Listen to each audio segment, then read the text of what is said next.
ദൈവനാമത്തിന് മഹത്വമുണ്ടാകട്ടെ. വളരെ വളരെ സന്തോഷമുണ്ട് ഇന്ന് ഇവിടെ ഈ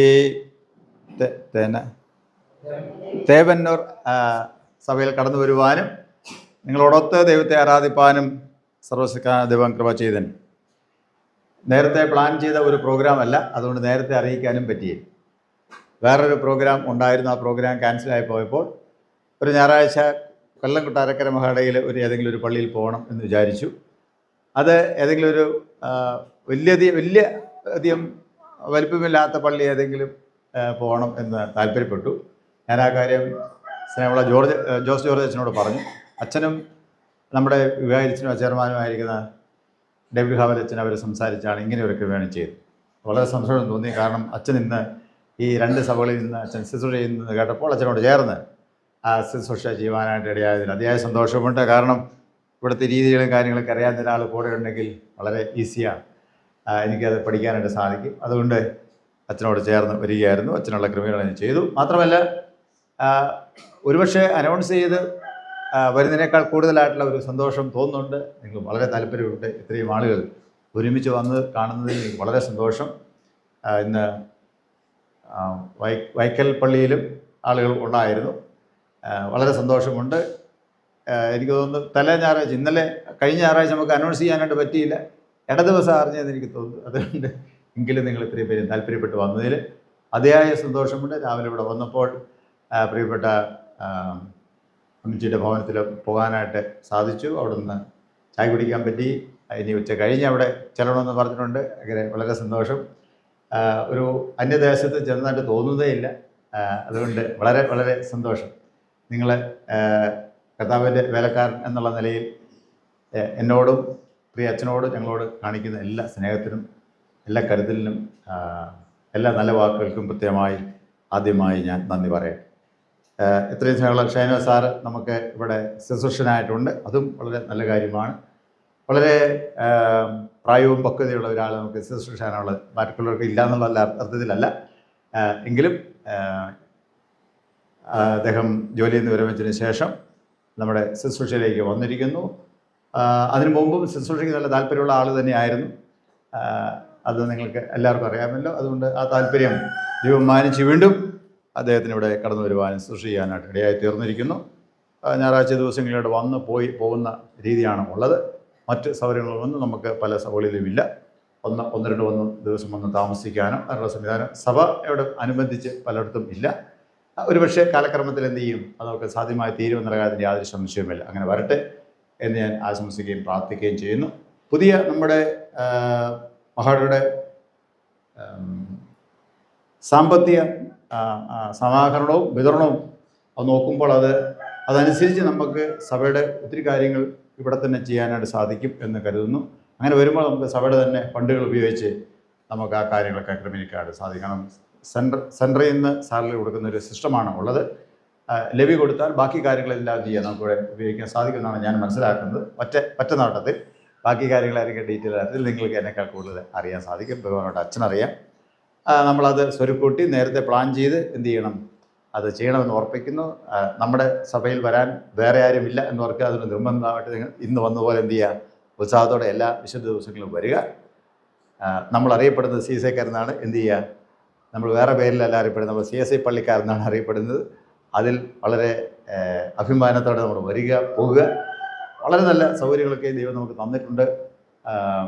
ചില സ്ഥലങ്ങളിൽ നമുക്ക് നമ്മുടെ പൂർവ്വപിതാക്കന്മാർ അവർ സമ്പാദിച്ചിട്ടുണ്ട്, മിഷണറിമാർക്ക് സമ്പാദിച്ചു തന്നിട്ടുണ്ട്. ഈ ആധുനിക കാലത്ത് നമ്മൾ കുറേ എന്ത് ചെയ്തിട്ടുണ്ട്, നമ്മുടെ കാലഘട്ടങ്ങളിൽ കുറേ കാര്യം നമുക്ക് നേടാനായിട്ട് സാധിച്ചു. എല്ലാം ദൈവത്തിൻ്റെ വലിയ കൃപയാണ്. തീർച്ചയായിട്ടും അത് നമ്മൾ ഭംഗിയായിട്ട് ചെയ്യുന്നത് കാണുന്നതിൽ അതിയായ സന്തോഷമുണ്ട്. ഇന്ന് കടന്നു വന്ന നിങ്ങൾക്ക് എല്ലാവർക്കും, പ്രിയ സാറിനും അതുപോലെ തന്നെ സഭയുടെ കൈക്കാരന്മാർ, കമ്മിറ്റികളെ, സെക്രട്ടറി, പേരച്ചൻ, അതുപോലെ ഞങ്ങൾ സ്ഥിരം കാണുന്ന നമ്മുടെ ഇവിടുത്തെ സഭാമക്കൾ എല്ലാവരോടും ഉള്ള നന്ദി സ്ഥിരസമയത്ത് അറിയിക്കുന്നു. ദൈവം നമ്മളെ ധാരാളമായി അനുഗ്രഹിക്കുകയും ചെയ്യുമാറാകട്ടെ. ഞങ്ങൾ കുടുംബമായിട്ടുള്ള എല്ലാവിധമായ ആശംസകൾ ഈ സമയത്ത് നേരുന്നു. ദൈവം ഒരു മഴക്കാലം നമ്മൾ തീരുന്ന കർക്കിടക മാസം ഏതാണ്ട് തീരാറായി.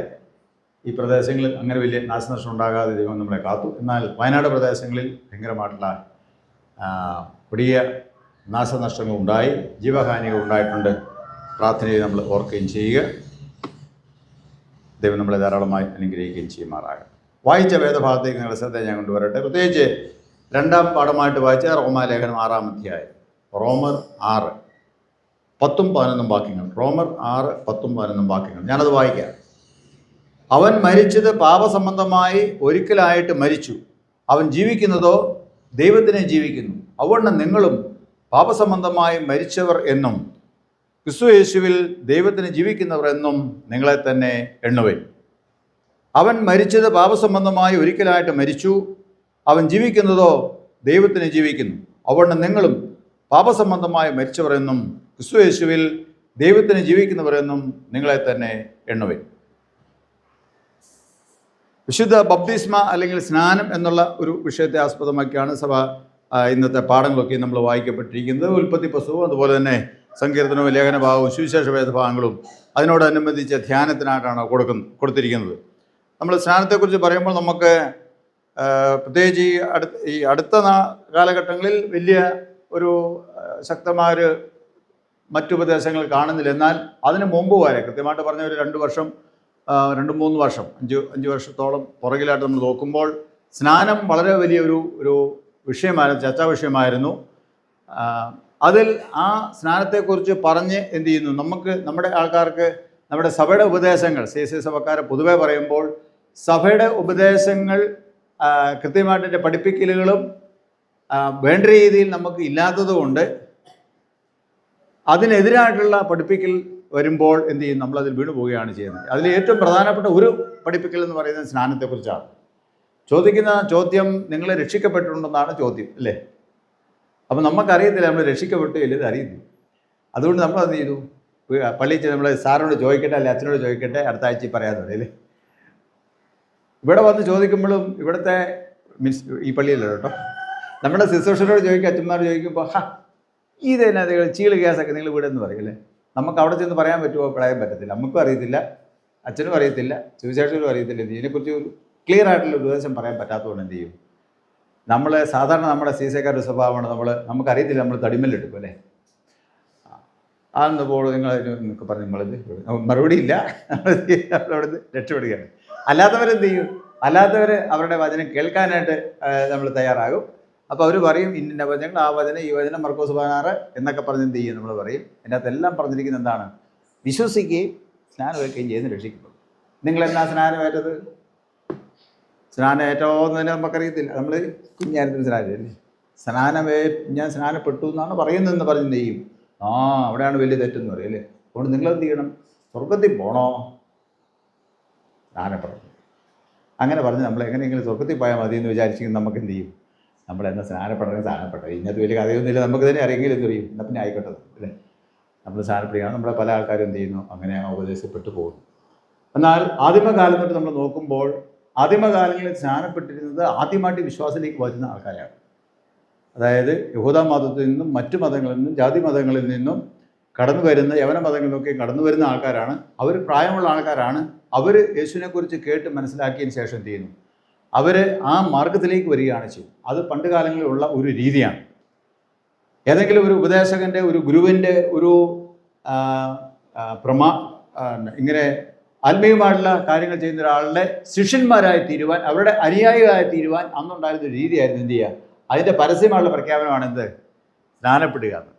സ്നാനപ്പെട്ട് കഴിഞ്ഞാൽ അവർ ആ പഴയ ആൾക്കാരല്ല, ഈ പറയുന്ന ഗുരുവിൻ്റെ കൂടെയാണ്, ഈ പറയുന്ന ലീഡറിൻ്റെ കൂടെയാണ്, അല്ലെങ്കിൽ അവരുടെ അഭിപ്രായത്തിൽ കൂടെയാണ് ചോദിച്ചപ്പോൾ. അത് പണ്ട് കാലം ഉണ്ടായിരുന്നു. ഇവിടെ നമ്മൾ പറയുമ്പോൾ ആ സ്നാനത്തിന് എന്ത് ചെയ്യുന്നു, സ്നാനത്തിന് അതേ രീതിയിൽ തന്നെ അർത്ഥങ്ങൾ യേശു കൊടുത്തതൊക്കെ കാണാൻ സാധിക്കും. പഴയ നിയമത്തിന് ധാരാളം ഉദാഹരണങ്ങളൊക്കെ കാണാൻ സാധിക്കും, പുതിയ നിയമത്തിൽ അത് കാണാനായിട്ട് സാധിക്കും. അപ്പോൾ ഇവിടെ യേശുവിൻ്റെ അന്ന് യേശുവിൻ്റെ ഉപദേശം കേട്ട് യേശുവിനോട് ചേർന്ന ആൾക്കാരെന്ത് ചെയ്തു, യേശുവിൻ്റെ അനുയായികളാണ് സ്നാനപ്പെട്ടു. സ്നാപക യോഹന്നാൻ്റെ വചനം കേട്ട് യോഹന്നാൻ സ്നാനൻ്റെ ശിഷ്യരായി തീർന്ന ആൾക്കാരെ എന്ത് ചെയ്തു, അവർ യോഹന്നാനാൽ എന്ത് സാക്ഷ്യം, യോഹന്നാൻ്റെ ശിഷ്യന്മാരായിട്ട് തീർന്നു അല്ലേ. അതൊക്കെ വേദോസ്ത സുവിശേഷത്തിൽ എല്ലാം രേഖപ്പെടുത്തിയിട്ടുണ്ട്. അപ്പം ഇവിടെ പിന്നീടുള്ള വേദഭാഗങ്ങളൊക്കെ നമ്മൾ വായിച്ചു നോക്കുമ്പോൾ അതിനെക്കുറിച്ച് കാണുന്നത് എന്താണ് സ്നാനം, അതെന്താണ്, ആരാണ്, എപ്പോഴാണ്, എങ്ങനെയാണ് എന്ന് പറയുന്നത്. യേശുവിൻ്റെ അന്ത്യകൽപ്പനയാണ് വളരെ കൃത്യമായിട്ട് പറഞ്ഞിരിക്കുന്ന ഒരു വചനം. അന്ത്യകൽപ്പന എന്ന് പറഞ്ഞാൽ ഏതാണ്? ലാസ്റ്റ് കമാൻഡ്മെൻ്റ് എന്ന് പറയുന്നത് അല്ലേ, അന്ത്യകൽപ്പന. വിശുദ്ധ മത്തായി എഴുതിയ സുവിശേഷം 28-ാം അധ്യായം 16 തൊട്ട് 20 വരെയുള്ള വാക്യം എടുക്കേണ്ട. 16 മുതൽ 28 വരെയാണ്. അത് പറഞ്ഞിരിക്കുന്ന പ്രകാരമാണ്. ആകയാൽ നിങ്ങൾ പുറപ്പെട്ട് പിതാവിൻ്റെയും പുത്രൻ്റെയും പരിശുദ്ധാത്മാവിൻ്റെയും നാമത്തിൽ സ്നാനം കഴിപ്പിച്ചു ഞാൻ നിങ്ങളോട് ഉപദേശിച്ച വചനങ്ങളൊക്കെയും പ്രമാണിപ്പാൻ തക്കവണ്ണം പറഞ്ഞ വചനങ്ങളൊക്കെയും പ്രമാണിക്കാൻ തക്കവണ്ണം ഉപദേശിച്ചുകൊണ്ട് ശിഷ്യരാക്കിക്കൊള്ളുകയും. സ്നാനപ്പെടുത്തുക, എന്ത് ചെയ്യുക? സ്നാനപ്പെടുത്തുക, ഉപദേശിക്കുക. അത് പ്രായമുള്ള ആൾക്കാർക്കും അത് ശരിയാണ്, ശിശുക്കൾക്കും അത് ശരിയാണ്. പ്രായമുള്ളവർക്കും ശിശുക്കൾക്കും അത് ശരിയാണ്. നമ്മൾ ശ്രദ്ധയോടെ നമ്മൾ നോക്കിക്കഴിഞ്ഞാൽ യോഹന്നാൻ്റെ സ്നാനം തന്നെ എടുത്ത യോഹന്നാൻ കഴിപ്പിച്ച സ്നാനത്തെക്കുറിച്ച് നമ്മൾ ചിന്തിക്കുമ്പോൾ അവിടെ യോഹന്നാൻ്റെ ഉപദേശം കേട്ട് ആകർഷിക്കപ്പെട്ടവരെന്ത് ചെയ്യുക? അവരാഗ്രഹിച്ച് അങ്ങോട്ട് ചെല്ലുകയാണ്. അതിൻ്റെ പ്രാഥമികമായ ഉപദേശം മാത്രമേ കിട്ടിയിട്ടുള്ളൂ. പിന്നീടാണ് എന്ത് ചെയ്യുന്നു? ഉപദേശത്തിൻ്റെ ആഴങ്ങളിലേക്ക് പോകുന്ന അവരെ അവിടെ പഠിപ്പിക്കുകയാണ് ചെയ്യുന്നത്. യേശുവിൻ്റെ അനുയായികളും അങ്ങനെ തന്നെയാണ്, യേശുവിൻ്റെ ശിഷ്യന്മാരും അങ്ങനെ തന്നെയാണ്. യേശു ശിഷ്യന്മാരെടുത്ത് പറഞ്ഞു, പത്രോസിനോട് പറഞ്ഞു, വാ ഞാൻ നിങ്ങളെ എന്ത് ചെയ്യും? നിങ്ങൾ മീൻ പിടിക്കുന്നവരാണ്, ഞാൻ നിങ്ങളെ മനുഷ്യരെ പിടിക്കുന്നവരാർക്കും അല്ലേ. യേശു ഒരു ശ്രേഷ്ഠനായ ഒരു ഗുരുവാണെന്ന് അവർക്ക് അറിയാമായിരുന്നു, ഒരു വലിയ പ്രവാചകനാണെന്ന് അവർക്ക് അറിയാമായിരുന്നു. അതുകൊണ്ട് എന്ത് ചെയ്തു? ഇത് കേട്ട മാത്രയിൽ ഈ ഗുരു വിളിക്കാതെ അല്ലെങ്കിൽ ഈ ലീഡർ വിളിക്കാതെ എന്ത് ചെയ്യത്തില്ല, ഒരാളെ ശിഷ്യനാകത്തില്ല, അനുഗമിക്കാൻ പറ്റത്തില്ല. അപ്പോൾ ഇത് കേട്ടവർക്ക് വലിയ സന്തോഷമുണ്ടായി. യേശു പറഞ്ഞു, വാ ഞാൻ നിങ്ങളെന്ത് ചെയ്യും? മനുഷ്യരെ പിടിക്കും. അതിൻ്റെ തൊട്ട് മുമ്പുള്ള അത്ഭുതങ്ങളൊക്കെ നമുക്ക് കാണാൻ സാധിക്കും. അവരെന്ത് ചെയ്തു? വലയും എല്ലാം വിട്ട് എന്ത് ചെയ്യും? എല്ലാവരും പ്രിയപ്പെട്ടവരെല്ലാം വിട്ട് യേശുവിനെ അനുഗമിച്ചു എന്നാണ് പറയാം അല്ലേ. യേശുവിനെ അനുഗമിച്ചപ്പോൾ യേശുവിൻ്റെ കൂടെ നടന്ന ഉപദേശങ്ങളാണ്. പിന്നെ അവർ ആ 3-3.5 വർഷം എന്താണ്? യേശുവിൻ്റെ ഉപദേശങ്ങളാണ് അവർ കേൾക്കുന്നത്. യേശു പറഞ്ഞ പ്രവർത്തികൾ അവർ ചെയ്യുകയാണ്. ധാരാളം കാര്യങ്ങൾ യേശുവിനെ അനുഗമിക്കാൻ തുടങ്ങിയ അന്ന് തൊട്ട് എന്ത് ചെയ്തു? അവർക്ക് മനസ്സിലാക്കാൻ സാധിക്കും അല്ലേ. പിന്നെയും കുറെ കൂടെ വിശദമായ കാര്യങ്ങൾ വീണ്ടും പറയുന്നുണ്ട്. സ്നാനം എന്ന് പറയുന്നത് യേശുവിൻ്റെ ശിഷ്യന്മാർ യേശു വിളിച്ചു ആ സമയം പോലെയോ അല്ല, യോഹന്നാൻ്റെ ശിഷ്യന്മാർ യോഹന്നാൻ്റെ വചനം കേട്ട് എന്ത് ചെയ്യുന്നു? അവിടെ പറയുന്നുണ്ട്. എപ്രകാരമാണ് പറയുന്നത്? യോഹന്നാൻ ഇങ്ങനെ ഒരു പ്രത്യേക വേഷധാരിയായിട്ട് എന്ത് ചെയ്യുന്നു? പ്രസംഗിക്കുമ്പോൾ ആ പ്രസംഗത്തിൽ ആൾക്കാർക്ക് ഒരു ഭയങ്കരമായിട്ടുള്ളൊരു ആകർഷണം തോന്നി. ഇദ്ദേഹം പറയുന്ന എന്തൊക്കെയോ കാര്യങ്ങളുണ്ടല്ലോ എന്ന് മനസ്സിലായി. അതുകൊണ്ട് ആ കൂട്ടത്തിൽ വന്ന ആൾക്കാരെ, നികുതി ഭരിക്കുന്ന ആൾ, ചുങ്കക്കാർ വന്നു. അവർക്ക് ഭയങ്കര ബുദ്ധിമുട്ടുണ്ടായിരുന്നു. അവരുടെ ഒരു ഭാരം എന്ന് പറയുന്നത് ചുങ്കക്കാരെ വളരെ നികൃഷ്ട ജീവികളായിട്ടാണ് എന്ത് ചെയ്യുന്നത് അന്നത്തെ സംഭവം കണ്ടിരുന്നത്. കാരണം യഹൂദന്മാരെ സംബന്ധിച്ച് ചുങ്കം ഭരിക്കുന്നവരെ അവർക്ക് ഭയങ്കര ദേഷ്യമായിരുന്നു. ദേഷ്യത്തിന് കാരണം ഇതൊന്നും വേറൊന്നുമല്ല, യഹൂദന്മാർ അവർ തന്നെ ഒരു രാഷ്ട്രമാണ്, ഇസ്രായേൽ ഒരു രാഷ്ട്രമാണ്. ഇവിടുന്ന് ഈ ആൾക്കാരോട് ചുങ്കം ഭരിച്ച് ആർക്കാ കൊണ്ടേ കൊടുക്കുന്നത്? കൈസർക്കാണ്, വേറെ രാജാവിനാണ് കൊടുത്തത്. അത് ഇവർക്ക് ഒട്ടും അംഗീകരിക്കാൻ പറ്റത്തില്ല. യഹൂദന്മാർക്ക്, ഇസ്രായേൽ മക്കൾ, നമ്മൾക്ക് അവകാശപ്പെട്ട ഈ ചുങ്കവും കരവും പിരിച്ച് വേറൊരാൾക്ക് കൊണ്ടേ കൊടുക്കുന്ന ആളെ, അത് ഇവരുടെ കൂട്ടത്തിലുള്ള ആൾക്കാരാണെങ്കിൽ അവർക്ക് കാണാൻ അവർക്ക് ഭയങ്കര ദേഷ്യം, ഒരു മഹാപാവികളാണെന്നൊക്കെയാണ് അവർ കൊള്ളരുതാണ്, ചുങ്കക്കാരൻ, പാവി എന്നൊക്കെ പറയും അല്ലേ.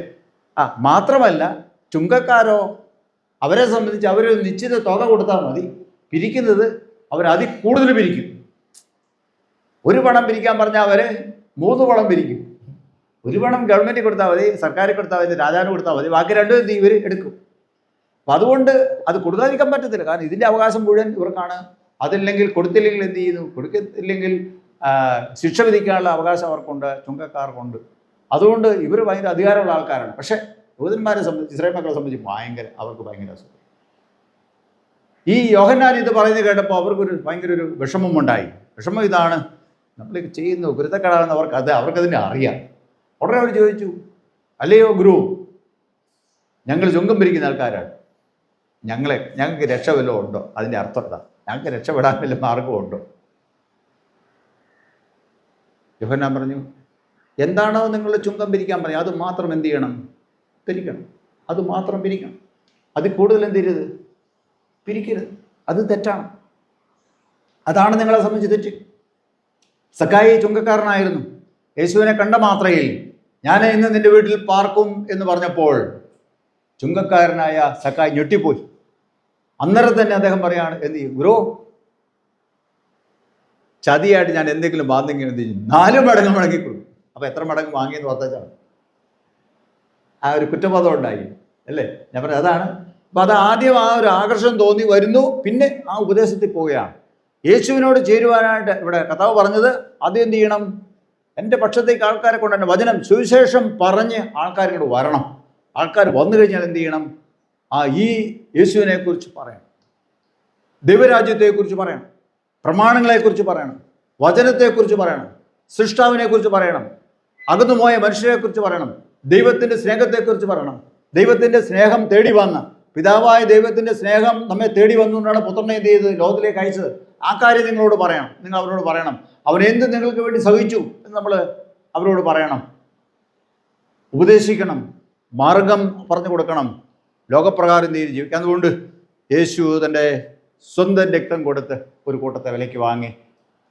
അതാണ് സഭ എന്ന് പറയുന്നത്.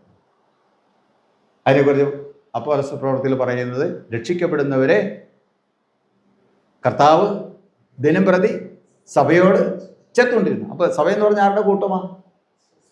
രക്ഷിക്കപ്പെട്ടവരുടെ കൂട്ടം. രക്ഷിക്കപ്പെട്ടവരുടെ കൂട്ടം, വിളിച്ചു വേർതിരിക്കപ്പെട്ടവരുടെ കൂട്ടം. എക്ലീസിയ എന്നുള്ള പദം അങ്ങനെയാണ് നമ്മൾ പഠിക്കുന്നത്. വിളിച്ചു വേർതിരിക്കപ്പെട്ടവരുടെ കൂട്ടം. സ്നാനത്തിലൂടെ സ്നാനം എന്ന് പറയുന്നത് എന്താണ് അടയാളം? നമ്മൾ ഈ മാർഗത്തിലേക്ക് വന്നു എന്നുള്ളത്, യേശുവിൻ്റെ സാക്ഷികളായി തീർന്നു എന്നുള്ളതിൻ്റെ, ക്രിസ്ത്യാനികളെ തീർന്നു എന്നുള്ളതിൻ്റെ അടയാളമാണ്.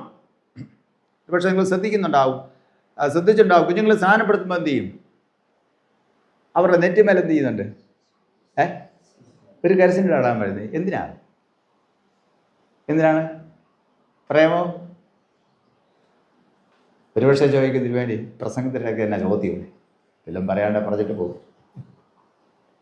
എന്തിനാ കുരിശ് അടയാളം വരയ്ക്കുന്നത്? അല്ല, എന്ത് പറഞ്ഞുകൊണ്ടാണ് ആ കുരിശ് അടയാളം വരയ്ക്കുന്നത്?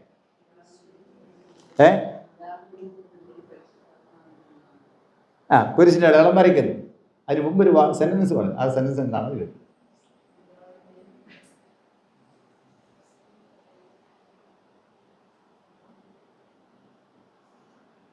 ഓക്കെ, ശ്രദ്ധിച്ചാൽ മതി. നമ്മൾ ശ്രദ്ധിക്കണം. അത് നമ്മുടെ കുഞ്ഞുങ്ങളെ നമ്മൾ സ്ഥാനപ്പെടുത്തിയിട്ടുണ്ട്. നമ്മൾ മാതാപിതാക്കന്മാരും ജ്ഞാനമാതാക്കന്മാരും എല്ലാവരുമാണ്. പറയുന്ന വചനം ഇതാണ്: ക്രൂശിക്കപ്പെട്ട മശിഹായുടെ വിശ്വാസത്തെ ഏറ്റുപറവാൻ അവൻ ഒരു നാളും ലജ്ജിക്കരുത്, അല്ലെങ്കിൽ നാണിക്കരുത് എന്നുള്ളതിന് അടയാളമായി എന്ത് ചെയ്യുന്നു? ഇവനിൽ കുരിശിൻ്റെ അടയാളം വരയ്ക്കും. ക്രിസ്തുവിൻ്റെ സാക്ഷി എന്നാണ് അതിൻ്റെ അർത്ഥം. ക്രിസ്തുവിന് വേണ്ടി വേർതിരിക്കപ്പെട്ടവനാണ് എന്നർത്ഥം. ദൈവ പൈതൽ എന്നുള്ളതാണ് അർത്ഥം. കുരിശിൻ്റെ അടയാളം ഇവിടെ വരയ്ക്കപ്പെട്ടിരിക്കുന്നു, നെറ്റിമേൽ വരയ്ക്കപ്പെട്ടിരിക്കുന്നു.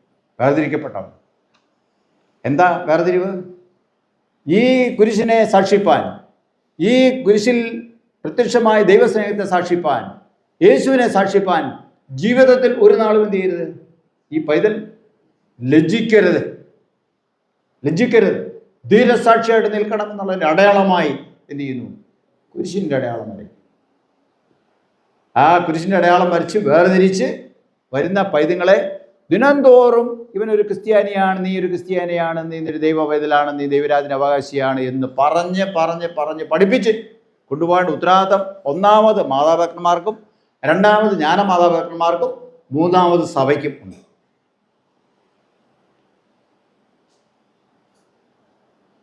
അപ്പം നമ്മൾ രക്ഷിക്കപ്പെടാമെന്ന് ചോദിച്ചാൽ രക്ഷിക്കപ്പെട്ടവരാണ്. രക്ഷ നൽകുന്ന ആരാണ്? നമ്മൾ സ്നാനമേറ്റാലൊന്നുമല്ല രക്ഷ വരുന്നത്. രക്ഷ നൽകുന്ന ആരാ? ദൈവമാണ്. ദൈവത്തിൻ്റെ ദാനമാണ്. രക്ഷ ദൈവത്തിൻ്റെ ദാനമാണ്. ദൈവത്തിന് കൃപ തോന്നുന്നവനോട് എന്ത് ചെയ്യും? അത് കൊടുക്കും. അത് നമ്മൾ മനസ്സിലാക്കിയിരിക്കണം. ചെയ്യേണ്ട കാര്യങ്ങൾ ചെയ്യുകയും ചെയ്യേണ്ട കാര്യങ്ങൾ ചെയ്യുകയും ചെയ്യും. ചെയ്യേണ്ട കാര്യങ്ങൾ ചെയ്യുന്ന രണ്ട് പ്രാവശ്യം പറയുന്ന അർത്ഥം എന്ന് പറഞ്ഞാൽ, ഒന്നിങ്ങനെ നമ്മൾ ചെയ്തെങ്കിലും എന്ത് ചെയ്യും? അതുപോലെ ബാക്കി കാര്യങ്ങളോടാണ്. ഒന്ന് ദൃശ്യമാണ്, ഒന്ന് അദൃശ്യമാണ്, അല്ലേ? ഒരാളുടെ ജീവിതം കാണുമ്പോൾ എന്ത് ചെയ്യണം? അവൻ രക്ഷിക്കപ്പെട്ടാണ് തോന്നണം. മുമ്പേ പറഞ്ഞ ഉദാഹരണത്തിലൂടെ പറയാം. സഭ രക്ഷിക്കപ്പെടുന്നവരുടെ കൂട്ടം എന്ന് പറയുമ്പോൾ അറിഞ്ഞിരിക്കേണ്ട, സാമാന്യമായിട്ട് അറിഞ്ഞിരിക്കേണ്ട ഒരു കാര്യം എന്ന് പറയുന്നത്, വിളിച്ചു വേർതിരിക്കപ്പെട്ടവരുടെ കൂട്ടം എന്ന് പറഞ്ഞാൽ എന്താ? വിളിച്ചു വേർതിരിക്കുക എന്ന് പറഞ്ഞാൽ അതായിരിക്കും. രക്ഷിക്കപ്പെടുന്നവരുടെ കൂട്ടം എന്ന് പറഞ്ഞാൽ എന്തായിരിക്കും? അതിനെക്കുറിച്ച് പറയുന്നത് വലിയൊരു ടൗണാണെന്ന്, വലിയൊരു പട്ടണമാണെന്ന് കൂട്ടിക്കുക. ആ പട്ടണത്തിൽ ഉള്ള ചന്തസ്ഥലം എന്ന് പറഞ്ഞാൽ എല്ലാവരും ഒരുമിച്ച് കൂടുന്ന ഒന്നാണ്.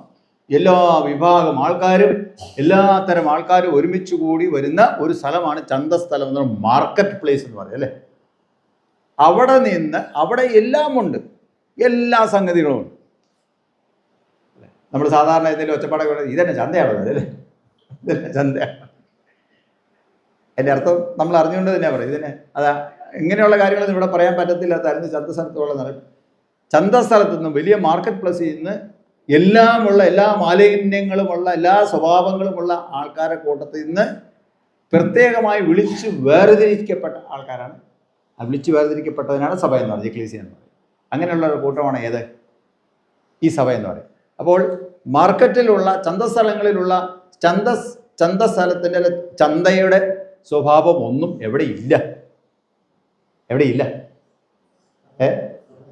സഭയിൽ ഇല്ല. സഭയെപ്പറ്റി മനസ്സിലാക്കാൻ വളരെ സിമ്പിളായിട്ടുള്ളൊരു വിശദീകരണം നമുക്ക് അങ്ങനെ ചിന്തിക്കാം. ചന്തസ്ഥലത്തുള്ള കാര്യങ്ങളൊന്നും എവിടെയില്ല. രക്ഷിക്കപ്പെടുന്ന ആൾക്കാരുടെ കൂട്ടത്തിലില്ല, അവരുടെ ആ കൂട്ടായ്മയിലില്ല, അവരുടെ ജീവിതത്തിലില്ല, അവരുടെ വീട്ടിലില്ല, അവരുടെ സഞ്ചാരപഥത്തിലില്ല, അവരുടെ ചിന്തയിലില്ല, ഒന്നുമില്ല. ചോദ്യം ഇതാണ്, അങ്ങനെയാണെങ്കിൽ നമ്മൾ ആ കൂട്ടത്തിലാവാം. താരതമ്യം ചെയ്യാം അല്ലേ? ഇങ്ങനെ എളുപ്പം താരതമ്യം ചെയ്യാം. ചന്തസ്ഥലത്തുള്ള കാര്യങ്ങൾ വിളിച്ചു വേർതിരിക്കപ്പെട്ടവരുടെ കൂട്ടത്തിൽ കാണുന്നുവെങ്കിൽ എന്ത് മനസ്സിലാക്കാം?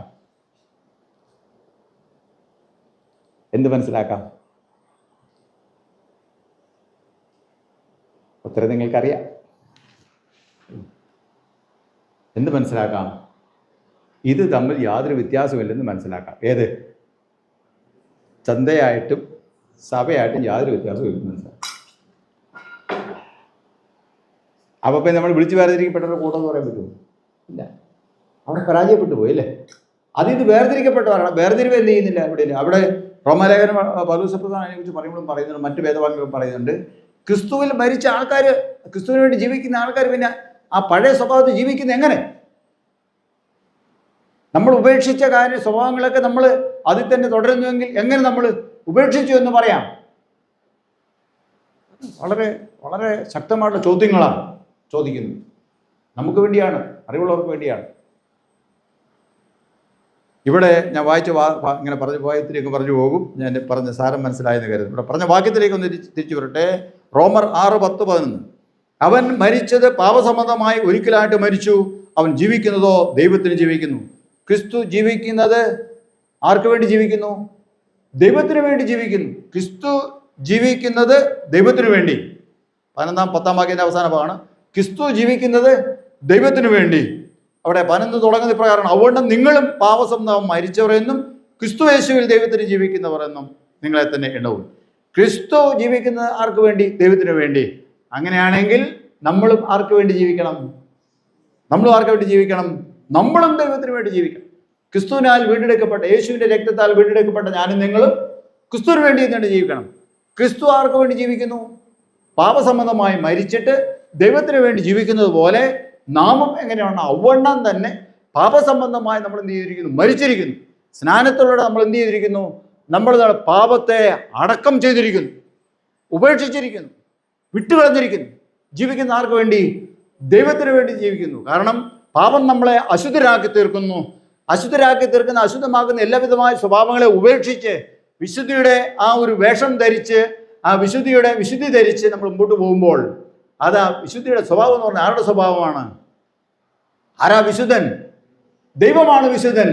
അതുകൊണ്ട് ദൈവം പറഞ്ഞു, ഞാൻ വിശുദ്ധനായിരിക്കുന്ന പോലെ നിങ്ങളും വിശുദ്ധരായിരിക്കും. ഞാൻ വിശുദ്ധനായിരിക്കുന്ന പോലെ നിങ്ങളും വിശുദ്ധരായിരിക്കും. അങ്ങനെ വിശുദ്ധിക്ക് ഭംഗം വരുത്തുന്ന കാര്യങ്ങൾ എന്ന് പറയുന്നത് ഈ മാർക്കറ്റിലുള്ള കാര്യങ്ങളാണെന്ന് മറന്നു പോകരുത്. അതിൽ നിന്ന് നമ്മൾ വേർതിരിക്കപ്പെട്ടിരിക്കുന്നു. അതുകൊണ്ട് വീണ്ടും എന്ത് ചെയ്യരുത്? തിരിച്ചു പോകരുത് എന്ന് പറഞ്ഞിരിക്കുന്നു. എന്നാൽ നമ്മൾ ഈ ഭൂമിയിൽ തന്നെ ജീവിക്കുകയാണ് അല്ലേ? ഈ ഭൂമിയിൽ തന്നെ ജീവിക്കും. എന്ത് ചെയ്യണം? ഒരിക്കൽ ഉപേക്ഷിച്ചാൽ വീണ്ടും അതിൻ്റെ സ്വാധീനം നമ്മളിലേക്ക് വരാനുള്ള സാധ്യത വളരെ കൂടുതലാണ് അല്ലേ? വളരെ കൂടുതലാണ്. എങ്കിൽ ദിനംതോറും നമ്മൾ എന്ത് ചെയ്യേണ്ടിയിരിക്കുന്നു? ദിനംതോറും ഇതിനെ ഉപേക്ഷിച്ച് ഏറ്റുപറഞ്ഞ് നമ്മൾ പ്രാർത്ഥിക്കണേ. അതുകൊണ്ടാണ് എല്ലാ സമയം എന്ത് ചെയ്യുന്നത്? ഈ പ്രാർത്ഥന, നമ്മുടെ ആരാധന ശ്രദ്ധിച്ചാൽ കാണാൻ സാധിക്കും. എൻ്റെ പ്രാർത്ഥന വളരെ വളരെ വളരെ ചിന്തിപ്പിക്കുന്ന പ്രാർത്ഥനകളൊക്കെ ഉണ്ട് അല്ലേ? നമ്മുടെ പ്രാർത്ഥന നമ്മളൊക്കെ സീസക്കാർ എങ്ങനെ ജീവിക്കുന്ന അറിയാമോ? ഏത് പ്രാർത്ഥനയുടെ ബലത്തിലെ ജീവിക്കുന്ന അറിയാമോ? എല്ലാവരും ഇവിടെ തന്നെ ഉണ്ടല്ലേ? സീസക്കാർക്ക് ഒരു പ്രത്യേക പ്രാർത്ഥനയാണ്. കർത്താവേ കരുണയുണ്ടാകണം. ചെയ്യേണ്ട കാര്യം എന്ത് ചെയ്തില്ല. ചെയ്തതെന്നതാ? അത് ചെയ്തു പോയി, മാപ്പാക്കണം. ആ പ്രാർത്ഥനയുടെ കണ്ടിട്ട് അത്രേ ഉള്ളൂ.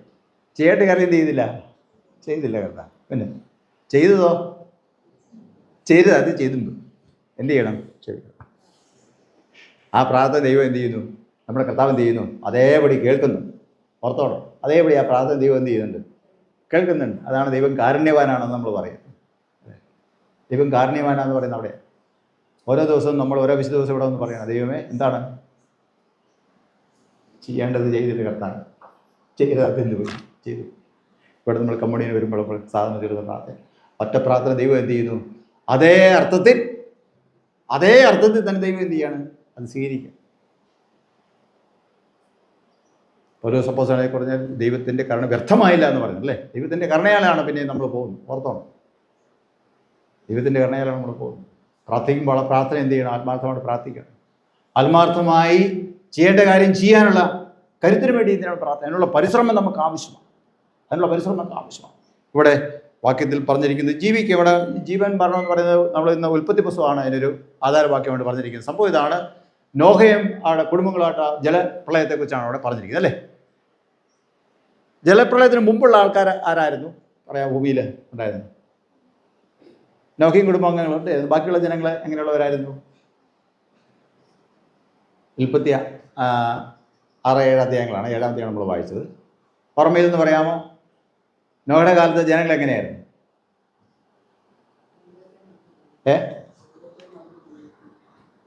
ചുരുക്കം പറഞ്ഞാൽ നമ്മളെ പോലെയുള്ളായിരുന്നു വേണം പറയാം അല്ലേ?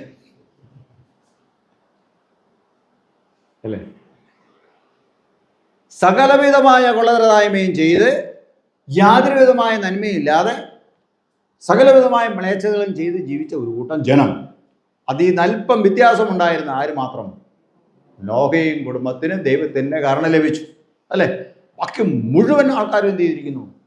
പാപം ചെയ്യും. അത് കണ്ടപ്പോൾ ദൈവം എന്ത് ചെയ്തു? അവരെ നശിപ്പിക്കും എന്ന് പറഞ്ഞു. നശിപ്പിച്ചു, എല്ലാവരെയും നശിച്ചു. ഓക്കെ, ജലപ്രളയത്തിന് ശേഷമുള്ള ആൾക്കാർ എങ്ങനെയുള്ളവരായിരുന്നു? അങ്ങനെയാണെങ്കിൽ ജലപ്രളയത്തിന് ശേഷമുള്ള ആൾക്കാർ, അതായത് ജലപ്രളയം കഴിഞ്ഞ ഉടനെ തന്നെ ആൾക്കാർ എത്ര പേരുണ്ട്? നോഹയും കുടുംബങ്ങൾ മാത്രമോ അല്ലേ? അവരെങ്ങനെയുള്ളവരായിരുന്നു?